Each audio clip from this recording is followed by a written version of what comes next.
আম, এটা হচ্ছে অ্যাটপের 4 পোর্টের একটি ওয়েলটি। এটার ওয়েলটির সিরিয়াল নাম্বার, মডেল নাম্বার এবং ভার্সন আপনারা দেখতে পাচ্ছেন। এবং এই ওয়েলটিটার যে ইস্যুটা হয়েছে, এই মুহূর্তে একটা হুয়াওয়ের অণু লাগানো আছে পুরা পন মডিউলের একটা মাথা থেকে, শুধু একটা অণুই কানেক্ট আছে, কোনো স্প্লিট নেই। তার যদি আপনি ডিবিপিএম দেখেন, সে রিসিভ পাওয়ার করেছে 7 ডিবি বা 7.5 ডিবি। এই ওয়েলটিটা 4 পোর্টের একটা ওয়েলটি, 4 পোর্টের একটা ওয়েলটি। এটার সিরিয়াল নাম্বার এবং সব কিছু একটু ওয়েট, আমি দেখাচ্ছি। এটার সিরিয়াল নাম্বার এবং এটার ম্যাক অ্যাড্রেস। আচ্ছা, এটার যে ইস্যুটা, সেটা ভাই পাওয়ার মিটারটা নিয়ে আসেন তো একটু। এই যে পন মডিউল, 4টা পন মডিউল, এখান থেকে এই যে একটা মাথা, জাস্ট একটা মাথা আপনার একটা অণুতে লাগানো হয়েছিল, সেটার লেজারটা আপনারা দেখতে পাচ্ছেন।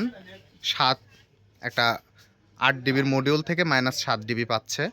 এবং এটার মাথা থেকে যদি দেখি, তাহলে এক এক সময় এক একটা দেখাচ্ছে। এখন দেখাচ্ছে -2 ডিবি। এটা একটা এসএফটি। আমি যদি একটা এসএফটি আপনাকে দেখাই,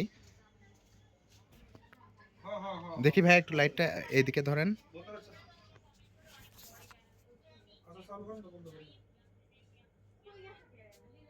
এই হচ্ছে এসএফটি এবং তার সিরিয়াল নাম্বার সব কিছু। এটা 8 ডিবির। এবার একটু দেখাই যদি এটা লাগায়ে,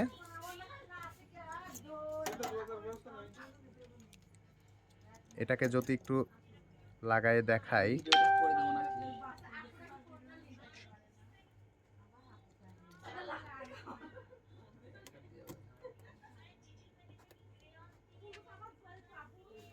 দেখেন এখন এটা থেকে আবার -2 ডিবি বের হচ্ছে। আমরা অনেকভাবে দেখছি এই প্যাসকোডটাতে কোনো ইস্যু আছে কি না, বাট এই প্যাসকোডটা কোনো ইস্যু নেই, এক একটাতে এক একটা। যদি আমরা বলি আমাদের মানে আরও একটা বিষয়, এই পোর্টগুলোতে যদি দেখি, আমরা ওয়েলটির সেকেন্ড পোর্টে দেখতে পাচ্ছি এখানে আবার লেজার এইরকম। আমরা আবার যদি আর একটা পোর্ট চেঞ্জ করে দেখি, এটা লাগাই দেই, এটাতে যদি চেক করে দেখি, তাহলে এখানে আবার এরকম লেজার দেখাচ্ছে। যাই হোক, এগুলো সবগুলো পোর্টই সেম আছে এবং এই ইস্যুটা আমরা দেখতে পাচ্ছি। এক মিনিট, ফার্স্টে আমরা এই ইটা লাগিয়েছিলাম এবং এখানে একবার 17, একবার 11 এরকম বারবার আলাদা আলাদা লেজার দেখাচ্ছিল। বিষয়টি দেখার জন্য আপনাদেরকে অনুরোধ করা হলো।